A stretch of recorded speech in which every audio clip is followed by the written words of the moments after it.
ഡാ എനിക്കെന്താ ഈ അടുക്കള വന്നിട്ട് ചായ ഒരു കപ്പ് ചായ വന്ന് എടുത്താല് അടുക്കളയോട്ടൊന്നും നീ കേറത്തില്ലേ? പെണ്ണുങ്ങൾക്ക് മാത്രമേ ഉള്ളൂ ഈ അടുക്കള. അവളെന്താ ഇവിടെ ഇല്ലേ? ഇവിടെ ഒന്നും കാണുന്നില്ലല്ലോ അവളെ. അവിടെ പോയി. അത് പിന്നെ അവളൊരു ഇന്റർവ്യൂവിന് പോയിരിക്കുക. ഇപ്പൊ വരും. എന്നിട്ട് അവള് എന്നോടൊന്നും പറഞ്ഞില്ലല്ലോ. എന്തിന് പോണ്ടെന്ന് പറയാനോ? 2-3 ആൾക്ക് വന്നല്ലേ, എന്നിട്ട് നീ പോണ്ടെന്നല്ലേ പറഞ്ഞത്? അതുകൊണ്ടാ പറയാഞ്ഞത്. ഓഹോ, അവിടെ വരെയൊക്കെ ആയോ കാര്യങ്ങൾ? ഓ, അവളല്ല പറഞ്ഞത്, ഞാനാ പറയണ്ടെന്ന് പറഞ്ഞത്. നീ 2 ഗുണത്തിന് വീട്ടിൽ നടപ്പോഴത്തേക്ക് ഞാനാ പറഞ്ഞത് മോള് പറയണ്ടെന്ന് പറഞ്ഞത്. പോച്ചു പറഞ്ഞിട്ട് അവൾ എന്തായാലും പോട്ട് വന്നിട്ട് പറഞ്ഞാൽ മതി എന്നാ ഞാൻ പറഞ്ഞത്. ആ, മോള് വന്നാ? എന്തായി മോളെ കാര്യങ്ങൾ എല്ലാം ശരിയായോ? ആ, എല്ലാം ശരിയായി. തിങ്കളാഴ്ച മുതൽ ജോയിൻ ചെയ്യാൻ പറഞ്ഞിട്ടുണ്ട്. അതെയാ? ആ, അതിന് ആര് പോകുന്നു ജോലിക്ക്? ഇവിടെ ആരും ജോലിക്ക് പോകുന്നില്ല. ഇവിടെ ആരും ജോലിക്ക് പോകണ്ട. നീ പോകും മോളെ ജോലിക്ക്. ഞാനാ പറയുന്നത്. അവന്റെ വാക്കൊന്നും നീ കേൾക്കണ്ട തൽക്കാലം. അവനങ്ങനെയൊക്കെ പറയും. പറ്റത്തില്ല അമ്മ, എനിക്കിഷ്ടമല്ല അവള് ജോലിക്ക് പോകുന്നത്. ഞാൻ ജോലി ചെയ്ത് കൊണ്ടുവരുന്നുണ്ടല്ലോ. പിന്നെ എന്തിനാ ഇവളും കൂടെ പോയി ജോലി ചെയ്ത് ഇവിടെ സമ്പാദിച്ചൊന്നും കൊണ്ടുവരേണ്ട കാര്യമൊന്നുമില്ല. ഇവിടുത്തെ പെണ്ണുങ്ങള് ഇവിടുത്തെ ജോലി അങ്ങ് ചെയ്താൽ മതി. പുറത്തു പോയി ജോലി ചെയ്യാനിരിക്കുന്നു എനിക്കിഷ്ടമല്ല. ഇന്നത്തോടെല്ലാം നിർത്തി പോകണം. നിർത്തണ മതി. ഇനി നീ എന്തെന്ന് പറഞ്ഞാലും ശരി, ഇവളെ ഞാൻ ജോലിക്ക് പറഞ്ഞു വിടും. കാരണം അവൾക്ക് ഞാൻ കല്യാണത്തിന് മുമ്പ് കൊടുത്ത വാക്കാണ്. നമ്മളെല്ലാവരും കൊടുത്തൊരു വാക്കാണ്. അവിടെ മാതാപിതാക്കൾ അവളെ കഷ്ടപ്പെട്ട് വളർത്തി പഠിപ്പിച്ച് ഒരു ജോലിയായ ശേഷമേ അവരെ കെട്ടിക്കത്തോളൂ എന്ന് പറഞ്ഞു. പക്ഷെ നമ്മുടെ ഒരു വാക്കിന്റെ പുറത്താണ് അവർ കല്യാണത്തിന് സമ്മതിച്ചത്. അതെനിക്കറിയാമല്ലോ. പിന്നെന്താ എനിക്കൊരു മനംമാറ്റം? അവര് പഠിപ്പിച്ചതിന് ശേഷം അവര് പിന്നെ നമുക്ക് ജോലി കിട്ടുന്ന ശേഷം കെട്ടിക്കത്തോളം പറഞ്ഞിരുന്നവരല്ലായിരുന്നോ? അങ്ങനെയാണ് ചെയ്യേണ്ടത്. നിന്നെയൊക്കെ പോലെ മനംമാറ്റമുള്ളവർക്കൊക്കെ ഇങ്ങനെ കെട്ടിച്ചു കൊടുക്കരുത്. എനിക്കറിയോടെ ചില മാതാപിതാക്കള് പൊന്നും പണമൊക്കെ കൊടുത്ത് കെട്ടിക്കും. അവര് വിദ്യാഭ്യാസം പോലും കൊടുക്കാതാണ്. കുറച്ചൊക്കെ പഠിച്ച് അവർക്ക് അത് മതി, അവർക്ക് ജീവിക്കാനുള്ള മാർഗം ഞാൻ കൊടുത്തിട്ടുണ്ടെന്ന് പറയും.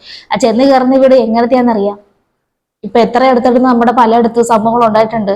സ്ത്രീധനം കുറെ മേടിച്ചിട്ട് ആ പെൺകുട്ടികൾ ഇപ്പോഴും എവിടെയെങ്കിലും ജീവനോടെ ഇരിപ്പുണ്ടോ? അതിനു വരെ വിഷമങ്ങൾ വീട്ടിൽ വിളിച്ച് പറയുമ്പോഴേ അവരെന്താ പറയുന്നത്? മോളെ, നിന്നെ കെട്ടിച്ച കടം പോലും തീർന്നില്ല, നീ ഇങ്ങനെ കയറി വരല്ലേ, നാണക്കേടാ എന്നൊക്കെ പറയുന്ന പെൺകുട്ടികളുടെ അടുത്ത് പറയുന്നവരുണ്ട്. അവർ പരമാവധി സാഹചര്യത്തിന് ശേഷമായിരിക്കും അവർ ആത്മഹത്യയൊക്കെ ചെയ്തിട്ടുള്ളത്. പക്ഷെ സ്വന്തമായിട്ടൊരു വരുമാനം ഉള്ളത് ഒരു വലിയൊരു അനുഗ്രഹം തന്നെയാണ്. ജോലി അത് എല്ലാരെക്കാട്ടി മുമ്പേ എനിക്കറിയാടാ. അതുകൊണ്ട് അവൾക്കൊരു ജോലി ഉള്ളത് തന്നെ ഏറ്റവും വലിയ. അവൾ പോയി കോടിക്കണക്കിന് സ്വത്തുക്കൾ ഉണ്ടാക്കാനല്ല, സ്വന്തമായിട്ടൊരു വരുമാനം ഉള്ളത് ഏതൊരു പെൺകുട്ടിയുടെയും സന്തോഷം തന്നെയാണ്.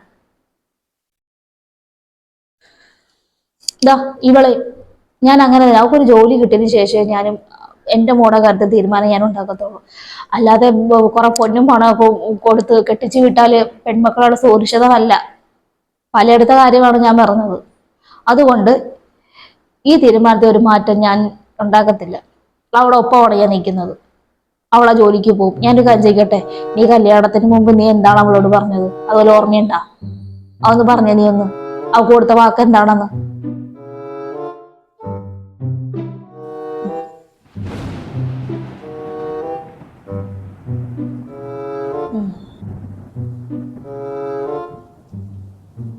ആണോ? നീ മറന്നില്ലല്ലോ. എന്നിട്ട് നീ ഇപ്പൊ എന്താ ചെയ്യുന്നത്? അവ കൊടുത്ത വാക്ക് എന്താ നീ പാലിക്കാത്തത്? അത്ര വലിയ തെറ്റൊന്നും അല്ല ജോലിക്ക് പോകുന്നെന്ന് പറയുന്നത് തന്നെ. അവളെ ഞാൻ കാണാൻ ചെന്നപ്പോൾ അവൾ ആകപ്പാട് ഒരു കാര്യം മാത്രമേ എൻ്റെ അടുത്ത് ആവശ്യപ്പെട്ടുള്ളൂ, അവൾക്ക് ജോലിക്ക് പോകണം. ഞാൻ വിടാമെന്ന് ഞാൻ അവിടുത്തെ പറഞ്ഞിട്ടുണ്ട്. അതെനിക്കേ അറിയത്തുള്ളൂ. പണ്ട് നിന്റെ വാപ്പ എന്നെ പെണ്ണ് കാണാൻ വന്നപ്പോഴത്തേക്ക് നിന്റെ വാപ്പ എൻ്റെ അടുത്ത് പറഞ്ഞതാ. എൻ്റെ പഠിത്തം പോലും പൂർത്തിയാകാതാണ് എൻ്റെ വീട്ടുകാർ എന്നെ പിടിച്ച് കെട്ടിച്ചത്. അന്നേ ഞാൻ പറഞ്ഞത് എനിക്ക് പഠിച്ചൊരു ജോലി കിട്ടിയതിന് ശേഷമേ മതി എനിക്ക് കല്യാണം. പിന്നെ അന്നത്തെ കാലം പിന്നെ അങ്ങനെ ആരും ഒന്നും മൈൻഡ് ചെയ്യാറില്ല. കല്യാണം കഴിഞ്ഞ് പഠിക്കണമെങ്കിൽ പഠിക്കാം, ജോലിക്ക് പോകണമെങ്കിൽ പോവാം എന്ന് നിന്റെ വാപ്പ പറഞ്ഞു. പക്ഷെ അതൊന്നും നടന്നില്ല. കല്യാണം കഴിഞ്ഞ് ഇവിടെ വന്നപ്പോഴത്തേക്ക് എടുത്താൽ പൊങ്ങാത്ത പാരെടുത്തിട്ട് തലയിൽ വെച്ച് തന്നിട്ടുണ്ടായിരുന്നു. പിന്നെ മക്കളായി. പിന്നെ അവരുടെ കാര്യങ്ങൾ നോക്കി നടന്നു. അവരെ സ്കൂളിൽ വിട്ടു, പഠിപ്പിച്ചു, വലുതാക്കി. എന്നിട്ടോ എനിക്ക് വേണ്ടിയിട്ട് ഒന്നും ഞാൻ ചെയ്തു വെച്ചിട്ടില്ല. എനിക്ക് വേണ്ടി എന്ത് ഞാൻ ചെയ്തു എന്നാണ് ഇപ്പൊ ഞാൻ ചിന്തിക്കുന്നത്. അന്ന് ഞാൻ ഓർത്തതാണ്, എൻ്റെ മോളെ ആണെങ്കിലും പഠിച്ചൊരു ജോലി നേടിയതിനു ശേഷമേ അവളെ ഞാൻ കെട്ടിക്കത്തുള്ളൂ. ഇപ്പൊ അവൾക്കൊരു ജോലിയായിട്ടുണ്ട്.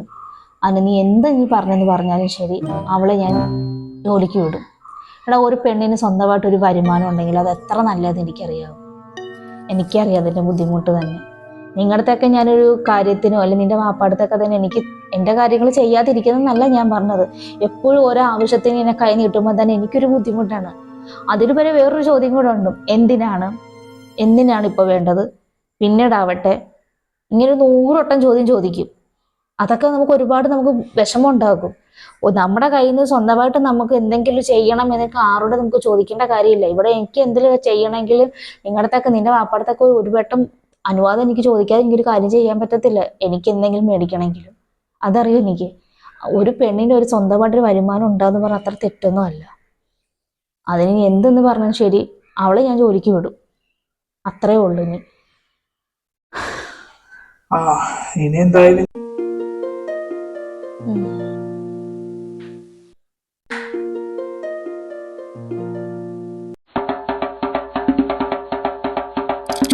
നീ ഇവിടെ പറയുന്നൊന്നും കേട്ടില്ലേ? നീ ഈ സമയം കൊണ്ട് ഈ ഫോണാത്തി കുത്തിക്കളിക്കുന്ന നേരം കൊണ്ട് 2 അക്ഷരം പഠിച്ച് ഒരു ജോലിയൊക്കെ നേടും, എന്നിട്ടേ നിന്നെ കെട്ടിക്കത്തുള്ളൂ. അല്ലാതെ നിന്നെ കെട്ടിക്കുമെന്ന് മോള് സ്വപ്നത്തിൽ വിചാരിക്കണ്ട.